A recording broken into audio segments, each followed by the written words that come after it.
Hello guys, ನಾನಿವತ್ತು part 5 ಬಗ್ಗೆ ಮಾತಾಡ್ತಿದ್ದೀನಿ. ಪಾರ್ಟ್ 5 ಏನಂದರೆ ಕ್ಲಾಸಿಫಿಕೇಷನ್. ಇಲ್ಲಿ ಏನು ಮಾಡ್ತಾರೆ ಅಂದರೆ ಲೈಕ್ ಒಂದು 4 or 5 ಡಿಫ್ರೆಂಟ್ ವರ್ಡ್ಸ್ನ ಕೊಟ್ಟಿರ್ತಾರೆ.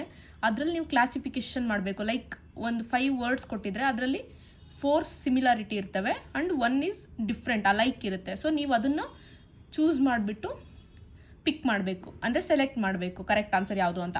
ಎಕ್ಸಾಂಪಲ್ ನೋಡೋಣ.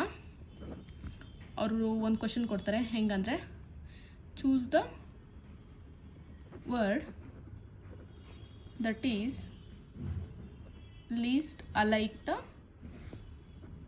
ಗ್ರೂಪ್. ಒಂದು ಗ್ರೂಪಲ್ಲಿ ಒಂದು ವರ್ಡ್ ಇರುತ್ತೆ, ಅದು ಉಳಿದಿರೋ ವರ್ಡ್ಗಿಂತ ಡಿಫ್ರೆಂಟ್ ಆಗಿರುತ್ತೆ. ಅದನ್ನು ನೀವು ಫೈಂಡ್ ಮಾಡಬೇಕು. ಆಪ್ಷನ್ ಹಿಂಗಿದೆ: Mumbai, B new Delhi, C Kolkata, D Ahmedabad.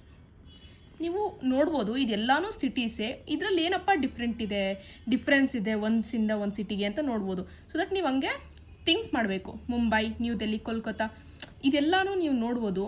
ಇದೆಲ್ಲನೂ ತುಂಬ ಜನ ಇರೋ ಅಂತಹ ಒಂದು ಸಿಟೀಸು. ಸೊ ಎಕ್ಸ್ಪೆಷಲಿ ಅಹಮದಾಬಾದ್ ಈ 3ಕ್ಕೆ ರಿಲೇಟೆಡ್ ಅಲ್ಲ. ಯಾಕಪ್ಪ ಅಂದರೆ ಈ 3 ಸಿಟಿಗಳಲ್ಲಿ ಮೆಟ್ರೋಪಾಲಿಟನ್ ಸಿಟಿ ಅಂತ ಕರೀತಾರೆ. ಅಂದರೆ ಇದರಲ್ಲಿ ಮೆಟ್ರೋ ಒಂದು ಸೌಕರ್ಯ ಇದೆ, ಆದರೆ ಅಹಮದಾಬಾದಲ್ಲಿ ಇನ್ನೂ ಮೆಟ್ರೋ ಸ್ಟಾರ್ಟ್ ಆಗಿಲ್ಲ. ಸೊ ದಟ್ ಅಹಮದಾಬಾದ್ ಅನ್ನೋದು ಡಿಫ್ರೆಂಟು. ಸೊ ಅದೇ ಥರ ಇನ್ನೊಂದು ನೋಡೋಣ.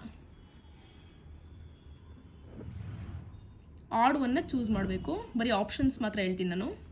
ಮೀಡಿಯಮ್,